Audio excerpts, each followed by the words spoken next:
She took a solo vacation to Europe, but her male best friend accidentally reserved the exact same flight. Have you ever been played so masterfully, so completely, that when the truth finally hit, it felt like a punch to the gut and then a slow, cold burn of absolute rage? My ex-girlfriend thought she had me wrapped around her finger, funding her grand European adventure with her best friend. Oh, she was so wrong. So wrong. I'm Jake, 31 years old, and I work as a senior estimator for a commercial roofing company here in North Carolina. Basically, I look at blueprints, crunch numbers for materials and labor, and tell contractors what their projects will cost. It's not glamorous, but it pays well, and I'm good at it. Numbers, they don't lie. They don't have hidden agendas, don't tell you one thing while meaning another. Which is probably why I eventually noticed when things weren't adding up with Natalie. We'd been together for almost 3 years when this whole mess went down. I met her at my college roommate Danny's wedding. She was the event coordinator, a whirlwind of efficiency. Clipboard in hand, earpiece in, directing caterers like an orchestra conductor. She handled every crisis with such calm, such control. The wrong flowers? Fixed. Lost speech? Backup plan. Late DJ? Playlist ready. I found that attractive, someone so organized who could tame chaos. Little did I know, that very skill would later be used to weave the most elaborate lies. We hit it off, and our first date stretched from coffee to dinner, walking around downtown Charlotte until the sun set. She was smart, funny, quick-witted, and had this incredible ability to make anything sound reasonable. She'd tilt her head, look you in the eye, and explain her point with such calm logic. You felt stupid for even considering disagreeing. That should have been my first red flag. But love, well, love makes you stupid. Or, at least it made me stupid for a while. The first year was amazing. Truly, genuinely great. We took weekend trips, tried new restaurants, spent lazy Sundays making fun of bad movies. She remembered tiny details about me, things I'd barely mentioned. My favorite candy, my childhood dog's name, my dream of learning guitar. For my birthday, she bought me one and signed us up for lessons. I thought she was the one. Her friends told her she was lucky to have found me, stable, reliable. I actually listened to her. Her sister even pulled me aside once, saying, "Don't mess this up." She's never been this happy. I had no intention of messing it up. I was all in. We moved in together after 18 months, splitting the rent 50/50ths. I started thinking about rings, about our future. I was playing the long game, building something real. Meanwhile, she was apparently building something else entirely. Enter Brandon, Natalie's best friend from college, known each other for 10 years. They had all these inside jokes I didn't get, texted constantly. I met him 3 months into our relationship. He swaggered in, tight jeans, too many buttons undone, holding a bottle of wine like a trophy. Now, I'm not a jealous guy. I have female friends. I understand platonic relationships. But something about Brandon always rubbed me the wrong way. Maybe it was the way his gaze lingered on her when he thought no one was watching. Or how she'd light up around him, laughing a little too hard at his mediocre jokes, touching his arm. Or maybe it was that this guy, 32, supposedly straight, no serious girlfriend, had time to text my girlfriend at 11 p.m. about work stuff. Brandon was a freelance photographer, the artsy type who wore scarves indoors and had pretentious opinions about coffee beans. His Instagram was full of moody black and white photos and fortune cookie captions. I thought it was all pretentious garbage. Whenever I'd voice a concern, Natalie would hit me with the classic lines. "You're being insecure. He's like a brother to me. I can't believe you don't trust me." Then she'd get this hurt look, like I was the one wounding her. I'd feel like the bad guy, apologize, say I trusted her, and try to stuff down that nagging gut feeling. Looking back, that's textbook manipulation, making someone with legitimate concerns feel crazy, turning every valid question into an attack on her character. But when you're in it, you don't see the patterns. Things started getting really weird around February of last year. Natalie became obsessed with a solo trip to Europe. Said she needed to find herself before turning 30. She'd pull up travel blogs, show me pictures of the Eiffel Tower, talk about her dreams. I'm all for travel, but the timing felt off. She'd been distant for weeks, late from work events not on her calendar, going to the gym at 9 p.m. on a Tuesday, guarding her phone like it held nuclear launch codes. When I asked about her day, it was always vague. Fine, busy, the usual. No details, no stories. Meanwhile, she's researching Paris and Amsterdam flights like her life depended on it. Spreadsheets, color-coded itineraries. For a spontaneous desire for self-discovery, she had a lot of specific plans. I even offered to go with her. Seemed like a no-brainer. But she insisted, "No, I need to do this alone. It's important for my growth." Okay, fine. I respected that. Told her I'd miss her, but understood. I wouldn't be that controlling boyfriend. I wanted her to be happy, to grow. Then she dropped the bomb about funding. See, Natalie had a 2019 Honda Accord. About a year into our relationship, she convinced me to co-sign a refinancing deal for lower monthly payments. Her credit wasn't great. I had a 780. It seemed reasonable. We were building a life together. What's the worst that could happen? Famous last words. Turns out, when you co-sign, you're just as responsible. If she missed a payment, my credit took a hit. If she defaulted, I was on the hook. At the time, I trusted her completely. But now, she wanted to blow $3,000 on a European vacation and didn't have the cash. Guess what she suggested? She wanted me to cover her half of the rent for 2 months while she was gone, $1,600, so she could use that money for her trip. Plus, her credit card was maxed out from booking flights and hotels, so maybe I could help with some upfront costs. She promised to pay me back with her tax refund. And think about it, Jake, she chirped. You'll have the whole apartment to yourself. It'll be like a staycation. Now, I'm not cheap. I'd helped her out before. Her car needed repairs? I covered half. Her mom had surgery and she couldn't afford a flight home. I bought it.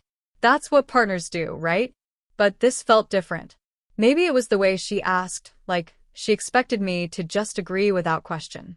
Or maybe it was the running tally in my head of all the times she'd borrowed money, little things that added up to probably $2,000, that she always intended to pay back but never did. I told her I needed to think about it. She did not like that answer. Her smile froze. Her eyes went cold. Think about it? What's there to think about? I'm your girlfriend. I'm asking for help. It's a lot of money, Nat, and you already owe me for... Oh, so you're keeping score now? That's really nice, Jake. Really makes a girl feel loved. And just like that, the conversation was over. She went to bed without a good night. For weeks, she was cold. Snippy comments. Sleeping on the far edge of the bed. Forgetting to make dinner. Classic passive-aggressive warfare, designed to wear me down until I caved. But while she was playing mind games, I was paying attention. One night in early March, I woke up around 2 a.m. Her phone was charging on the nightstand. As I walked past, it lit up with a notification. I almost kept walking. Almost. But something made me stop. That nagging gut feeling I'd been ignoring for months screamed at me. I'm not proud of what I did next, but desperate times. Her passcode was her birthday, of course. What I found in those messages, my stomach dropped. Pages and pages of texts between her and Brandon, going back months. Early messages were flirty, but could be rationalized. Then it escalated. Pet names. Babe, sweetheart. Talk about how they couldn't wait to be together, how sneaking around was exhausting. Screenshots of trip planning. Flight confirmations, seats 14A and 14B, right next to each other, on a plane to Paris. But the real kicker? Hotel reservations. Not adjacent rooms. The same rooms. One room in Paris, one in Amsterdam, one in Barcelona. For 2 weeks, across 3 cities, they'd be sharing a bed while I sat at home thinking my girlfriend was finding herself. There were messages about how careful they'd have to be with social media, so I wouldn't find out. How she'd tell me it was a solo trip, and they'd accidentally run into each other there. How romantic it would be to finally be together for real, without having to hide. And then, how Brandon was so much more adventurous and alive than I was. How he made her feel things she hadn't felt in years. That one stung. I won't pretend it didn't. She'd been planning this for months. While I was thinking about engagement rings and our future, she was coordinating a romantic getaway with her best friend, using the money I'd be giving her to fund a trip with the guy she was cheating on me with. I didn't sleep the rest of that night. Just lay there, staring at the ceiling, running through my options. The old me would have confronted her immediately, exploded. But I'm 31. I've been through enough to know that the best revenge isn't served hot. It's served cold, calculated, and absolutely devastating. So I made a plan. First, evidence. I forwarded the most damning screenshots to my phone and deleted them from her outbox. She'd never know. Then, I started documenting everything. Every lie about the solo trip, every mention of Brandon as just a friend, every financial contribution I'd made to her life. Next, our finances. The apartment lease was in both our names, but I was the primary applicant. They approved us because of me. Her car, though, that was the juicy part. The refinancing deal I co-signed? I dug out the paperwork. My name was right there, making me equally liable. And the loan document said I had certain rights regarding the collateral. She'd refinanced for more than the car was worth, planning to use the extra cash for home improvements that never happened. She was upside down on the loan from day one. She owed 14 grand on a car worth 11. If she defaulted, my credit would tank. I called Steve, a buddy from high school who works at a car dealership. I explained the situation, vaguely. He said as a co-signer, I had more leverage than I thought. If I could prove I was making payments, which I had documents for, I could claim a stake. If she defaulted, I was on the hook anyway, so the lender would likely work with me. Banks prefer clean resolutions. Then the smart move, I talked to a lawyer.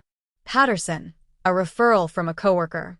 $200 for an hour, best money I ever spent. He laid out my options. What was legal, what would land me in trouble. Most importantly, he told me not to do anything stupid. 1. Apartment asterisk since we weren't married, our finances were separate. North Carolina isn't a common law marriage state. I could give notice and break the lease. We'd both pay a penalty, but nothing catastrophic. 2. Car asterisk tricky, but my payments and cosigner status gave me options. If she was at risk of defaulting, I could force a sale or refinancing to get my name off the loan and protect my credit. 3. Crucially asterisk no destroying property, no blackmail, no public shaming. Play it smart, keep it legal, protect myself. My initial instinct was nuclear. I wanted to print those messages and tape them all over our apartment, send them to her parents, post them on Facebook, burn it all down. But smart beats angry every time. Patterson made that crystal clear. Natalie's trip was scheduled for April 15th, returning May 1st. I had about 6 weeks. She had no idea I knew anything. She still thought I was her reliable, slightly boring boyfriend who'd cave any day now. I played along perfectly. About a week after I found the messages, I told her I'd been thinking about her trip. Said I felt bad for being hesitant, that work stress made me take it out on her. I'd cover the rent while she was gone. Her face lit up like she'd won the lottery. All smiles and gratitude. She wrapped her arms around me, telling me I was the best boyfriend ever. The irony was so thick, you could cut it with a knife. I even gave her $500 cash, spending money, telling her to have fun, buy something nice in Paris. She actually teared up, said she didn't deserve me. For once, we agreed. What she didn't know was I'd already found a new apartment, a nice one-bedroom closer to my job, cheaper rent, updated appliances, no roommate required. I'd toured it 3 weeks earlier, paid the deposit in cash, and signed the lease to start May 1st, the exact day she was supposed to return. I'd also started quietly moving my stuff out. Small things at first, stuff she wouldn't notice. My grandmother's china, important documents, childhood photo albums, the good kitchen equipment my dad gave me. Slowly, box by box, my car made trips to a storage unit on the other side of town. I also had the talk with our landlord, Mr. Patterson, no relation to the lawyer. I explained I'd be moving out at the end of April, and Natalie would need to either take over the lease or find somewhere else. He wasn't thrilled, said she probably wouldn't qualify on her own. But I gave him 60 days notice in writing, more than required. Whatever happened after that was between him and Natalie. But the car, that was my masterpiece. Remember those missed payments? Over 2 years, she'd forgotten to pay the car note 5 times. Each time, I'd covered it, usually when she casually mentioned money was tight or I saw a late fee. I'd transfer the money, she'd thank me profusely, and we'd move on. Never got paid back. Never even a serious promise to. I had documentation for all of it. Bank statements, texts where she thanked me. The receipts were all there. 2 weeks before her trip, I went to Steve's dealership. We'd worked out a deal. I wasn't going to steal the car. I was exercising my legal rights as a co-borrower. I called the bank holding the loan. Explained that as a co-signer, I was concerned about my liability given the borrower's history of missed payments. Provided documentation. Asked about my options. The loan officer was surprisingly helpful. She said since Natalie had missed multiple payments I'd covered, I had grounds for a collateral review. They could refinance the loan in Natalie's name only, requiring her to qualify on her own credit, or we could voluntarily surrender the vehicle, and they'd auction it to cover the balance. Any deficit or surplus would be split. I chose option 2. Filed the paperwork for a voluntary surrender, citing my documented financial exposure and her payment history. The bank scheduled a pickup for the night of April 14th, the day before Natalie's flight. Here's the thing about voluntary surrenders. They're not great for your credit, but better than a full repossession. And since I was reliably making payments and initiating this to protect my score, the bank noted my account accordingly. Natalie's credit, on the other hand, was going to take a serious hit. The car got picked up at 3 a.m. while we were both asleep. I heard the tow truck, but pretended to sleep through it. When Natalie woke up the next morning and looked out at the empty parking spot, I watched her face go from confused to panicked to furious in about 30 seconds. Jake, my car is gone. I came out of the bathroom, acting groggy. What? Someone stole it. I walked over to the window, peered out. That's weird. She was already calling the police when the bank called her. I watched her face as they explained. A voluntary surrender. Her co-borrower had initiated it.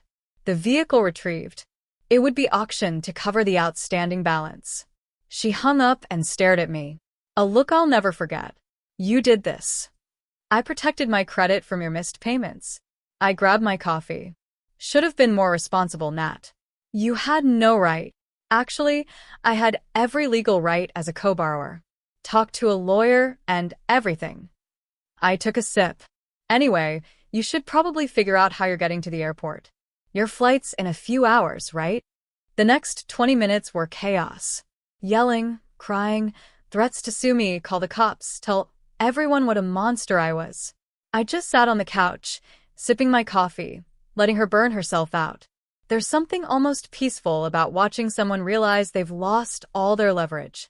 All those manipulation tactics that used to work on me? Useless now. I'd already made my moves. The game was over, and she'd lost before she even knew we were playing. Finally, she asked the question I'd been waiting for. How am I supposed to get to the airport? Uber exists. I pulled out my phone. Actually, I'll order you one. Consider it my goodbye gift. While we waited for her ride, I dropped the other shoe. Oh, and I'm moving out. Already signed a new lease. Gave the landlord notice. You've got until the end of May to figure out your living situation. That's about 6 weeks. Should be plenty of time to find a roommate or something. What? You can't just. I can. And I did. I met her eyes for the first time that morning. By the way, Nat, have fun in Paris with Brandon. Seats 14A and 14B, right? Real coincidence you both accidentally booked the same flight. And those hotel rooms you're sharing? Real nice. The look on her face. The color draining away. Her mouth opening and closing with no words. The desperate scramble behind her eyes as she tried to figure out how to spin this, how to talk her way out of it like she always did. She couldn't. Her Uber pulled up. She grabbed her suitcase and left without another word. Probably figured she'd deal with me when she got back. She had a flight to catch after all.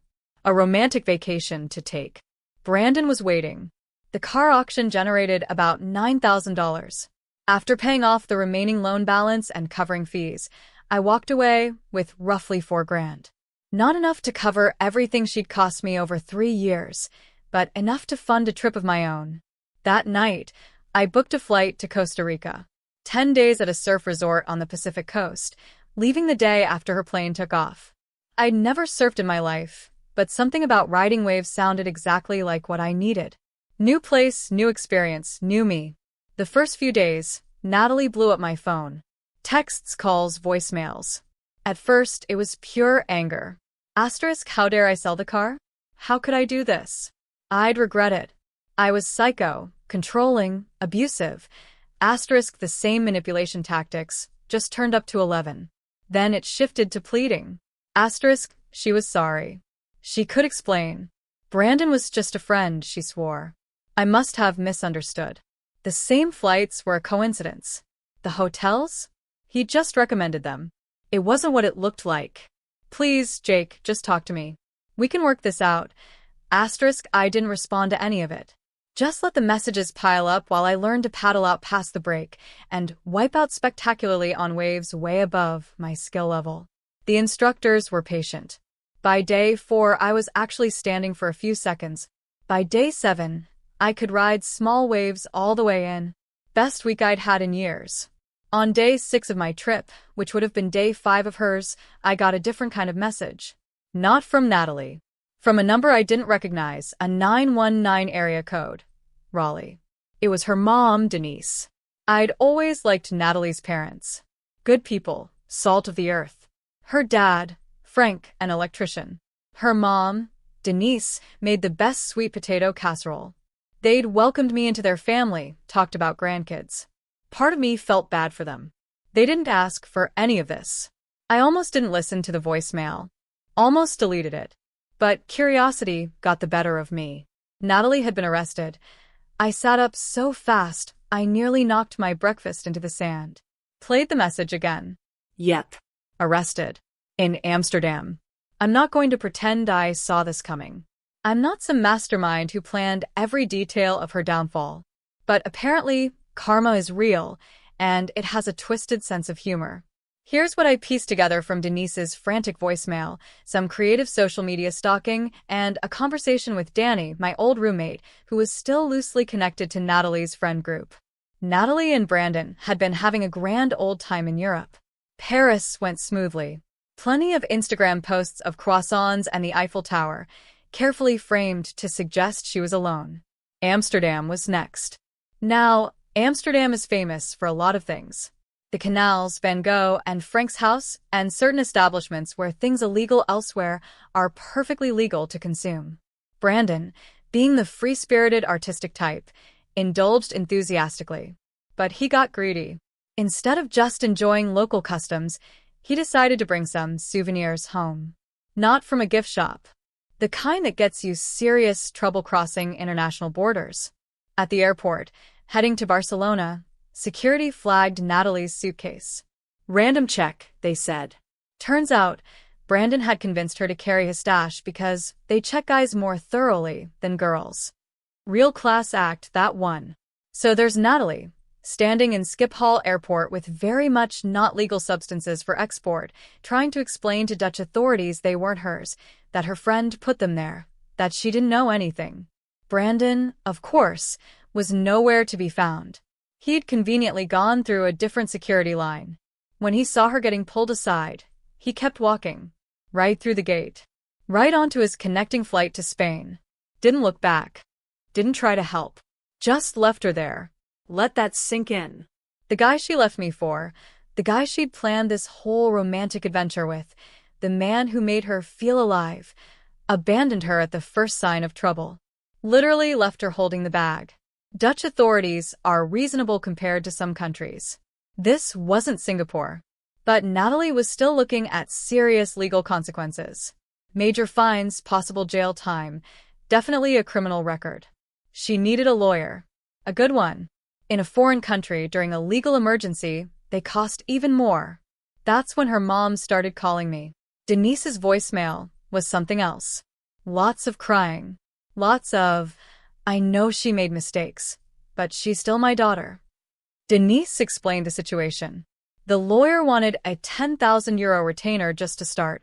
They didn't have that kind of money liquid. Frank's retirement savings were tied up. And then they asked, could I help wire some money for legal fees? Please, Jake, you're the only one with the savings to help quickly. We'd pay you back double. I sat on the beach, watched a pelican dive for fish, and thought about it for exactly 3 seconds. Then I called Denise back. Told her I was sorry about Natalie's situation, but we'd broken up before she left. I'd moved out. We had no financial ties anymore. This wasn't my problem to solve. She tried to argue, tried to guilt me, said Natalie still loved me, that Brandon was just a mistake. I let her finish, then said goodbye. Then I blocked Natalie's number. Her mom's too. Brandon's, just for good measure. The rest of my trip was the most peaceful week I'd had in 3 years. I actually learned to surf. Made friends with some guys from Colorado chasing waves. Came home tanned and 10 pounds lighter. Here's what happened to everyone else. Natalie's parents took out a second mortgage on their house to pay for her lawyer. Let that sink in. Good people who'd worked their whole lives, who were supposed to be enjoying retirement, had to leverage their home because their daughter's boyfriend abandoned her with his stash in a foreign country. Frank had to delay retirement. Denise started picking up extra shifts at the church thrift store. The legal process took 3 weeks. Natalie had to stay in the Netherlands the whole time, stuck in a budget hotel while her case was processed. Credit cards maxed out. Parents wiring money for food and lodging. Meanwhile, Brandon posted artsy photos from Rome and Barcelona. One caption said, "Solo adventures are the best adventures." Posted 3 days after he'd left her to deal with the Dutch police alone. She got off with a fine and a suspended sentence, but she picked up a criminal record that'll follow her forever. Has to disclose it on job applications. Gets flagged at every customs checkpoint. Can't visit half a dozen countries that don't let people in with that kind of record. Brandon ghosted her the second she got back to the States. Blocked her on everything. Turns out, he'd started dating some yoga instructor in Barcelona during what was supposed to be their romantic trip. Moved on like Natalie never existed. She came back to North Carolina broke, with a criminal record, no car, no apartment, and no boyfriend. Moved back in with her parents at 29. The same parents who just mortgaged their retirement to bail her out. 6 months later, I got promoted to department manager. My own office with a window, a nice raise. Started building real savings again. Bought a new truck, nothing fancy, but it's mine. Started thinking about buying a house. 8 months after that, I met Michelle. She's 28, works as a veterinary technician. We met when her neighbor's dog got loose, and I helped catch it. She came down to thank me. We got to talking, went for coffee that weekend. We've been together almost a year now. But here's the best part. 4 months ago, I got a LinkedIn notification. Someone viewed my profile. Natalie. I checked her page. Job status. Seeking opportunities. Turns out the event planning company fired her. Hard to plan destination weddings when you can't pass a background check or travel internationally. A week later, Doug from one of our contractor companies called me. Said they had a candidate who'd listed me as a personal reference. 3 guesses who. She'd applied for an entry-level office admin position, a significant pay cut. And she'd put my name down as a reference without asking. Doug asked what I could tell him about her work ethic, reliability, and character. I told him the truth. We dated. It ended badly due to her choices, and she has a criminal record from an incident in the Netherlands. Just facts. Let him draw his own conclusions. She didn't get the job. Last week, I ran into her mom at the grocery store. Denise looked older, tired. She told me Natalie was working at a call center now, still living at home, still paying off the legal fees. Her credit was destroyed. She'd had to sell most of her nice things just to cover the fines. Brandon had apparently gotten married to the yoga instructor, posted the wedding photos last month. Natalie saw them.